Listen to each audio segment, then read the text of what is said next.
Sebagai tempat lahirnya film-film kungfu, Hong Kong mengabadikannya dengan berbagai macam cara. Misalnya Avenue of Stars di kawasan Tsim Sha Tsui. Mirip seperti Hollywood Walk of Fame ya di Amerika Serikat. Di kawasan yang dibangun sepanjang Victoria Harbour ini berdiri patung Bruce Lee. Wow, jadi sini salah satu titik favorit bagi wisatawan yang ingin berfoto-foto karena lihat di belakang saya ada patung Bruce Lee. Ya, ini merupakan tempat yang bernama Avenue of Stars. Jadi tidak hanya patung-patung selebritis Hong Kong, tapi juga ada tapak tangan artis-artis.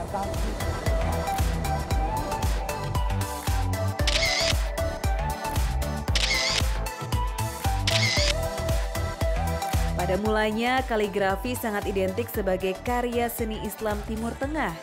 Tetapi seiring berjalannya waktu, perkembangan seni kaligrafi kian meluas ke Eropa Barat dan Asia. Nah, di Hong Kong ada juga kaligrafer profesional. Assalamualaikum Isa, how are you? Alhamdulillah, fine. Ya, akhirnya saya ketemu sama Isa, salah seorang kaligrafer, dan dia sudah berkecimpung di dunia ini, kaligrafer ini selama 10 tahun, 10 years, right? Yes, it's more than 10 years. More than 10 I'm doing the years. calligraphy. Oke, dan dia membawa karya-karyanya. Well, I'm just want to share with you. This is part of my calligraphy in Arabic. That's This is cool. I just write it in the Arabic letter in Chinese way. And this is Quran, Surah Al-Fatiha. Al-Fatihah. Yes, this is Surah Al-Fatiha. Wow, yeah. So amazing. Yeah, and this is traditional Chinese calligraphy. Pria berusia 41 tahun ini memang istimewa. Dia bisa memadukan huruf Arab dan Cina dalam goresan yang sangat indah. Padahal aksara Arab dan Cina selama ini dianggap sulit tersambung. Ini ada dua cara menulis. Ini cara menulis in Mandarin. Artinya kalau kita baca san artinya good thing, Yes. sesuatu yang baik. Tapi kalau kita balik, ini tulisannya berupa Arabik. Kalau kita baca ihsan dan artinya sesuatu yang baik juga. This is no copy. Sama This is artinya, original. beda cara buatnya. Yes. Wow, so brilliant. Okay. Di tangan pria yang mempunyai nama asli Ma Chao Sing ini, huruf Arab dan Cina dapat berpadu apik menjadi seni. Many professionals who can, do the best calligraphy in the traditional way. But for me, I need to find something that very unique and very new calligraphy, which can combine like Chinese and Arabic, two languages in one word in one letter. Bring a new kind of calligraphy, which is I name it Chinese Arabic calligraphy. Ishak belajar bahasa Arab, kaligrafi Arab, dan ilmu-ilmu Islam lainnya di Damaskus, Suriah, jurusan Islamic Studies. Ishak berbaik hati mengajarkan saya kaligrafi sederhana untuk pemula. Alhamdulillah. Come down. Slowly, light and heavy. Oh, heavy again. Untuk pemula sebaiknya mencontoh karya yang sudah ada.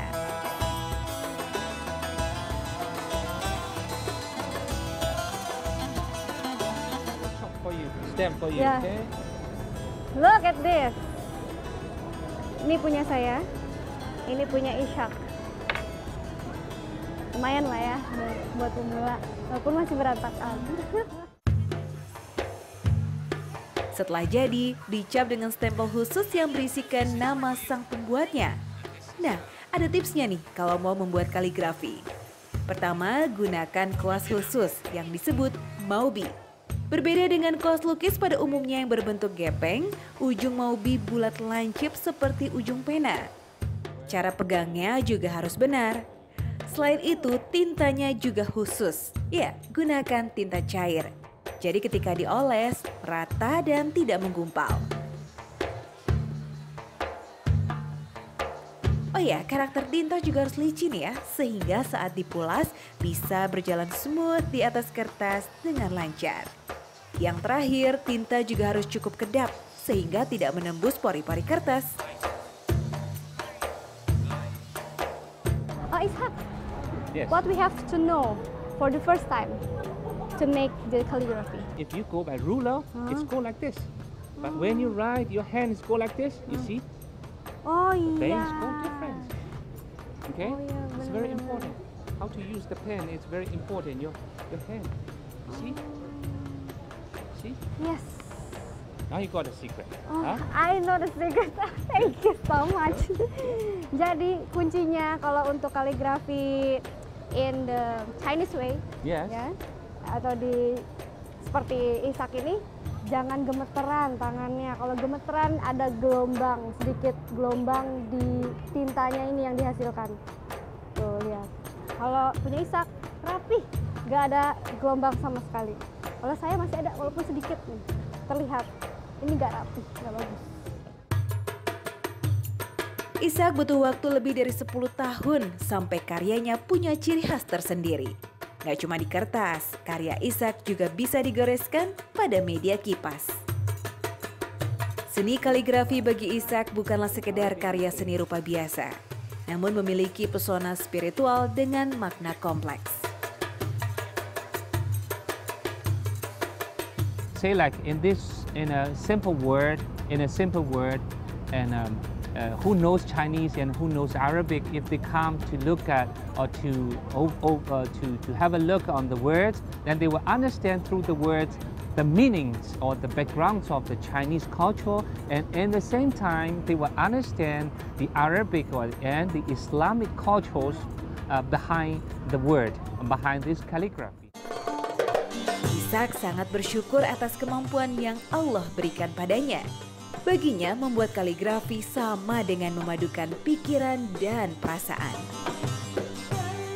Alhamdulillah, I feel very happy and grateful to Allah, and I always thank to Allah to give me some new idea or that some abilities that I can do. There are no many people, there are no people they do.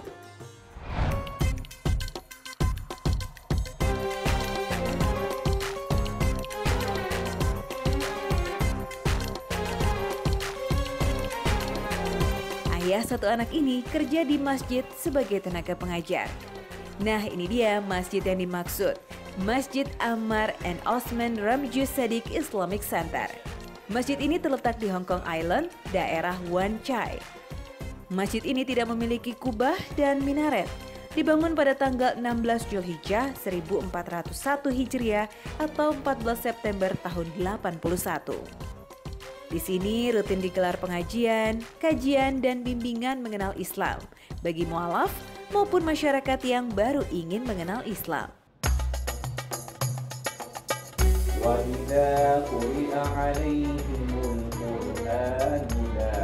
Nah, Ishak biasa menjadi pengajar pada mualaf untuk lebih dekat dengan Al-Quran. Di kelas sudah ada Aisyah dan Anissa. Mereka merupakan mualaf yang sudah 1 tahun belajar Quran. Waqad khaba mada saha.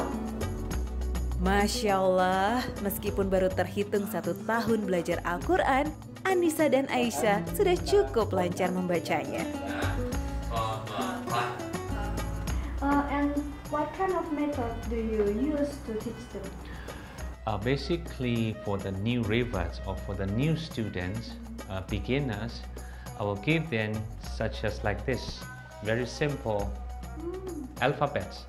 Very simple alphabets, how to read alif, ba, ta, tha, and with, of course, with vowel later. A, I, U, then with vowels. And after they learn the basic of the alphabets, then I will use Iqra. Very simple. Say like this one, Indonesia. Yes. Selain mengaji, para mualaf juga diajarkan sholat, mulai dari bacaan hingga gerakan. Is it difficult for you? No difficult, okay. Because it's the book have the picture and then also I see the picture and then the subject. saya ingin mengenal lebih dekat dengan Aisyah, gadis 21 tahun yang mempunyai nama asli Pasinia. Sudah hampir 1 tahun ia menjadi mualaf. What do you think? Is it difficult to read Quran for the first time? Yes, really hard. Why? First of all, you have to recognize each Arabic letters, and they have no similars like not in Chinese or in English, and there's so many pronunciation is different. Interesting, like how you add something and then they will become something totally different, which is I never experienced in my life before. Ramadan tahun lalu, ia memutuskan untuk mengucapkan 2 kalimat syahadat setelah melakukan pencarian yang cukup lama. Kala itu ia merasa heran dengan kewajiban muslim yang harus berpuasa dan sholat 5 waktu. Rasa penasaran membawa ia untuk mengenal lebih jauh tentang Islam. Hidayah kemudian membawa hatinya terketuk untuk memeluk Islam. Baginya, hal tersulit saat memutuskan untuk menjadi muslim mengenakan hijab. The hardest part is actually like you have to dress up properly, and then people in Hong Kong in general, they sometimes they don't really understand about Islamic. So it's the first beginning when I don't really have very strong belief in my heart, and sometimes people will like question me, or people will like oh, why are you doing this? They're kind of like, oh, this is not good, why are you doing this? And then when you didn't have enough belief, then sometimes you feel really harsh. But now, alhamdulillah, I feel much better, and today is really important day for me because it's going to be my first day I will wearing scarf to school. Oh my god. Okay. Oh my god.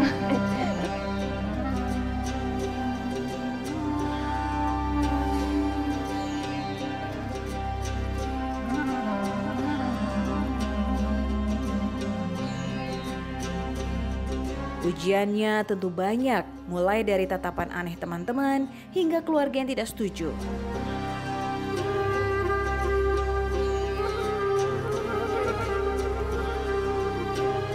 Ada banyak mukena yang sudah disiapkan di sini. Aisyah pun bingung bagaimana cara memakai mukena. Maklum saja, ini pertama kalinya ia menggunakan mukena. Kisah Aisyah membuat saya haru. Betapa keterbatasan tidak menghalanginya dalam beribadah. Sungguh menjadi pemacu untuk lebih banyak bersyukur dan memperbanyak ibadah.